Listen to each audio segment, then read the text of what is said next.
Hello, welcome to the preview. Welcome to Manchester City away. The preview, Manchester City versus Fulham on Saturday. This is a video for Patreon members and for YouTube. Yesterday we had a bit of a shocker.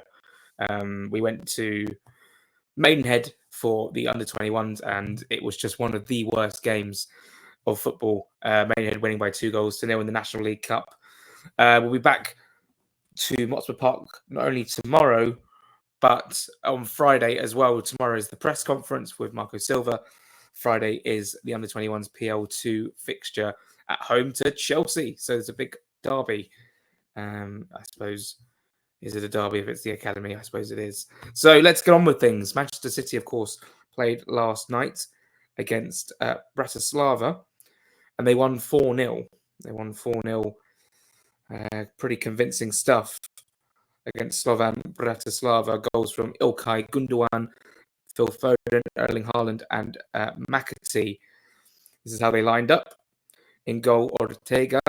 I'm guessing Ederson will come in at the weekend. Gvardiol, Stones, Akanji Lewis, Nunez, Walker, and Jack Grealish. Other bench options were Ederson, Scott Carson, Kovacic, and Bernardo Silva. So, just 8 on the bench. No Ake, no De Bruyne, no Rodri, and no Oscar Bob.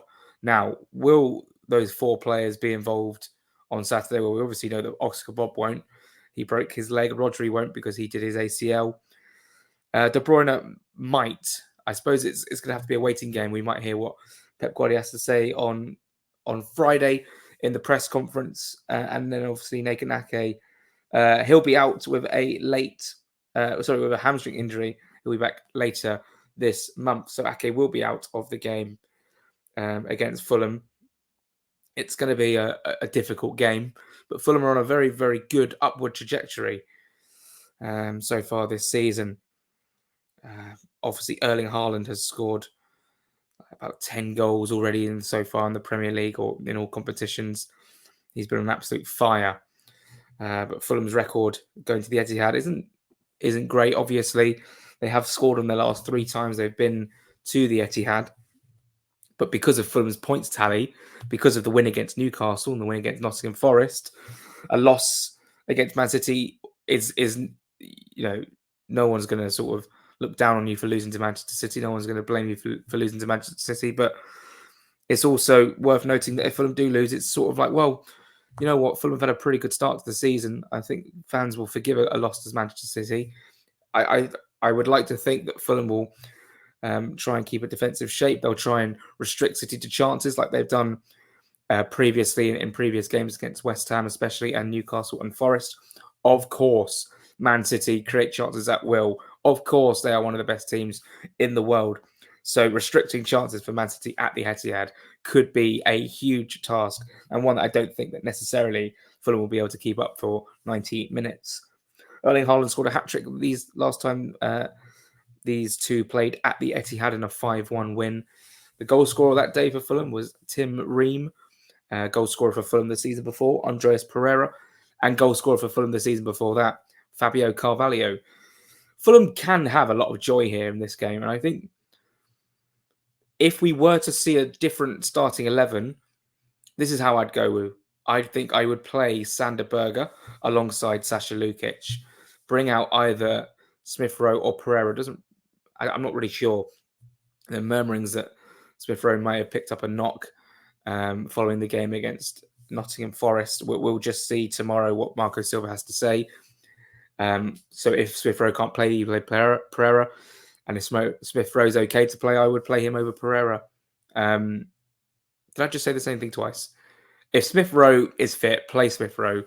If Smith Rowe isn't fit, play Pereira in the 10. So Berger and Lukic in midfield. And then on the left, I would actually start Reece Nelson. On the right, Adama Traore. Up front, Raul Jimenez. And suddenly Fulham have got loads of good outball options as well. I would keep the same back four. And of course, Leno in goal. As for Manchester City, we're going to just see a very, very strong team from them, whether it be Doku, Savinho, Foden, Bernardo Silva. It's going to be really, really tricky. Obviously, Haaland up top for the hosts, for the champions.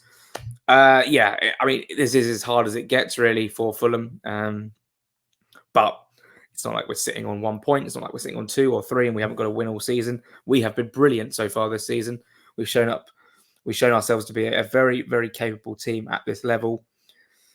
And Manchester City have had a weird couple of weeks. The 2-2 draw against Arsenal. They drew 0-0, of course, to Inter Milan. But just before that, the 2-2 draw against Arsenal was interesting. They were obviously had all of the ball and all the chances, all of the territory in the second half, and finally broke down Arsenal in the 95th minute, thanks to John Stones' goal.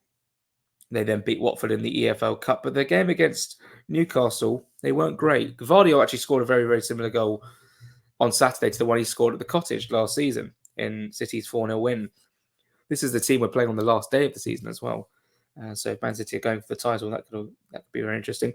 Albeit Fulham apparently have a 0% chance of winning the title. They could be in with a chance of winning the title, not according to Opta stats. And then, of course, Gvardiol took the lead. Anthony Gordon from the penalty spot made it 1-1. And Man City weren't that great on Saturday, I have to say. I was not impressed with them whatsoever. Is this a good time to play Man City? Maybe. Having a game away from home in midweek in the Champions League is obviously going to take a toll on recovery and tiredness and travelling, lots of travel. But by now, I'm guessing City will be home. They'll have another 2 days to prepare for this game. And you know what Pep Guardiola is like. He wants another title. He wants to stay the top dog in English football, regardless of what's going on off the pitch. It's obviously very topical, but it doesn't really have anything to do with what's going on the pitch right now in terms of what Man City are doing in the Premier League. Ilkay Gundogan, of course, is back at the club. Jack Grealish could play out on the left-hand side. The injury to Rodri has seen Kovacic and Lewis sort of take up the position in centre mid, although Matheus Nunes played yesterday evening. I'd imagine Ederson, like I say, comes back in goal for Ortega. And we could see the same back four with Akanji or Diaz or Stones play with Gvardiol at left back and Walker at right back, depending if Lewis actually plays in midfield or not. He might start in the back four. But yeah, that's my thoughts in terms of City, and that's how I think Fulham will line up. How do you think Fulham will play? Pretty defensively. Adam Muller-Luckman's just scored for Atalanta, former Fulham player. I think Fulham will set up pretty defensively, of course, trying to... Obviously, Fulham want to show some bravery on the ball. They want to hurt City. In fact, City's last... before Arsenal, they've conceded... In fact, they've conceded in all three of their home games this season in the Premier League. In fact, they've actually conceded... Well, they conceded against Watford. They've conceded against Newcastle. They conceded 2 against Arsenal. Kept a clean sheet against Inter Milan, 1 against Brentford, 1 against West Ham, 1 against Ipswich, and they kept a clean sheet at Chelsea. So they have conceded in all 3 of their home games in the Premier League this season. So could Fulham get at them? Well, Fulham are on good form at the moment, so I would be encouraged that Fulham could create some chances here. The main takeaway I have from this, and I said it on the Jack and Joe show yesterday, was that I think Joachim Andersen will be key in this game. He might be the man that relieves a little bit of pressure for Fulham, pings the balls out to either Adama or Nelson, or it could be Iwobi. It probably will be Iwobi. I'm just saying that I would rather Nelson start this one, personally. And that will be how Fulham relieve a bit of pressure. That's how they can hurt Man City, playing through them. I mean, yeah, Fulham do like to play the ball through the thirds, but I think utilising the wide options in this game will probably be their best course of action. All those long ping passes out. In fact, I should mention Lookman in a different context here. The fact he just scored for Atalanta just reminded me, I said it on the Jack and Joe show, that Lookman was that out ball. He was the player receiving the ball from Joachim Andersen when Fulham went to a top 6 team and beat them under Parker, which was Liverpool. Joachim Andersen was brilliant in that game, absolutely fantastic, pinging balls out. Lookman would then go down the left-hand side and create a lot of chances, albeit Maja could not put the ball in the back of the net. Goal scorer that day was Mario Lemina, but I could foresee a similar situation here where Fulham, the amount of chances that we get might be few. We might not get many dangerous attacks, but when we do get the ball into Adama, who can run at those defenders, Reece Nelson or Alex Iwobi or Emil Smith-Rowe, whoever's occupying the wide space at that time, hopefully then we can create something. Raul Jimenez will have to be keen holding up the ball and trying to get into the box.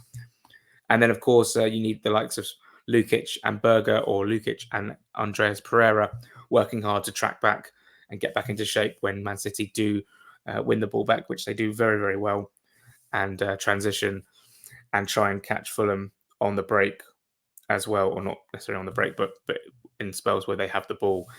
It's going to be difficult.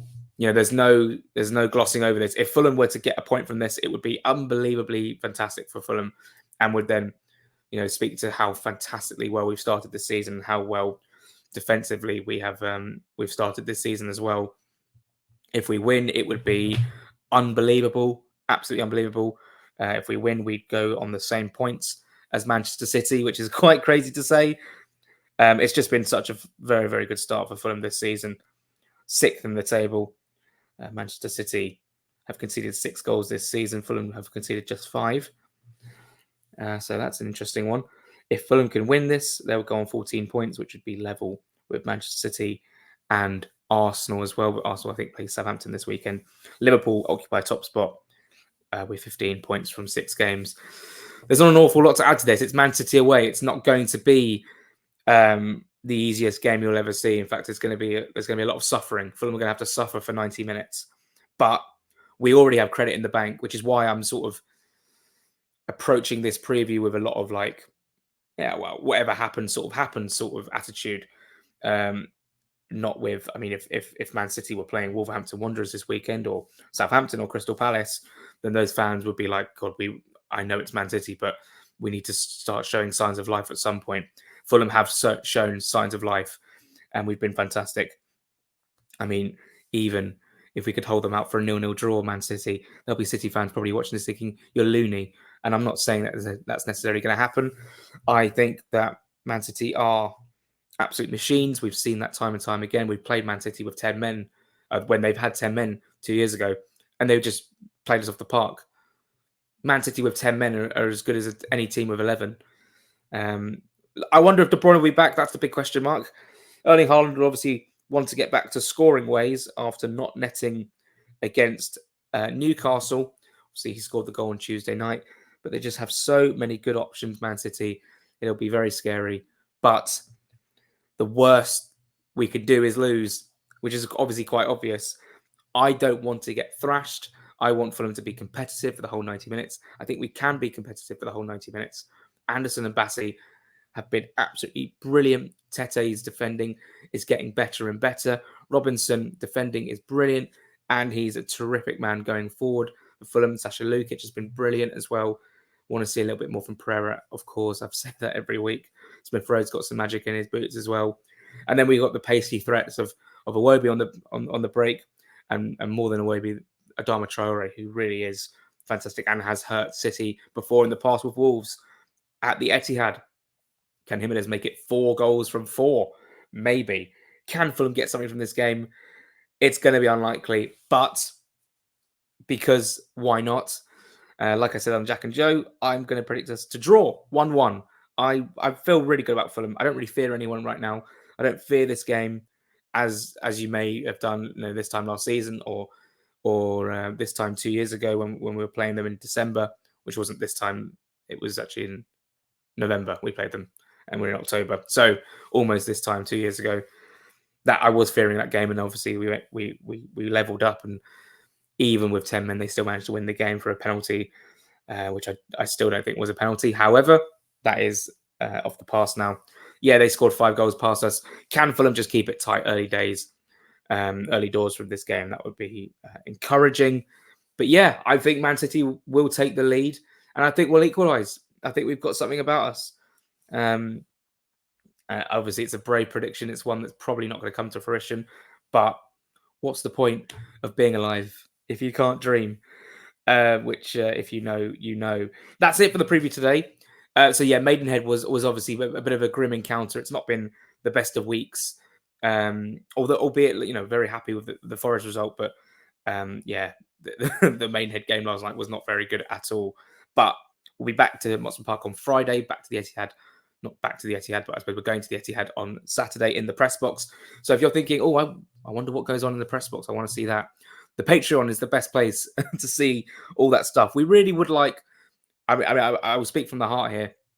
I would love some more members. I think people would really benefit from it. The community is amazing. People are so lovely on it. Some great support. People love the content, and it's only a £5 a month. You know, if you go to the pub tonight and watch Aston Villa versus Bayern Munich, and you're paying £6.50 for a pint of Peroni, you're thinking, for cheaper, I could watch daily Fulham content, exclusive Fulham content, and Fulham that I would content that I wouldn't ever see anywhere else for just a £5 a month. That sounds like a good deal, and I'd be supporting a journalist who's trying to live the dream, and I can't be more thrilled that I'm saying that I am living the dream, and I would love for you guys or more people to join me on that journey. In terms of YouTube, we're on about 620 subscribers. I know I haven't been giving the YouTube channel that much love. It's because the Patreon, obviously, because of paid memberships and stuff, that comes first. But if you did enjoy the video, please do give it a like. Please do subscribe to the channel.